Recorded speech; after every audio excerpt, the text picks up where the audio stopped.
We saw earlier that we're like the unhappiest country in the world.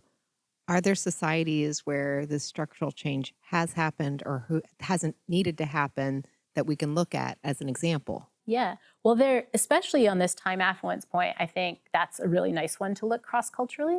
There are places that have really prioritized time affluence. Look at places in Europe that have a siesta, for example, in the middle of the day.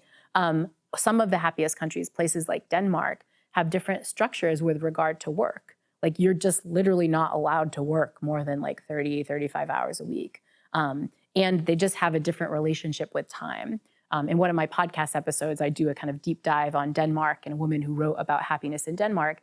And she tells this story that like, you're kind of just not supposed to work overtime in Denmark. Like it has a different effect. Like your supervisor will call you in and say, what's going on with your performance that you can't get your job description done within the normal amount? Like it signals something bad if you're staying later.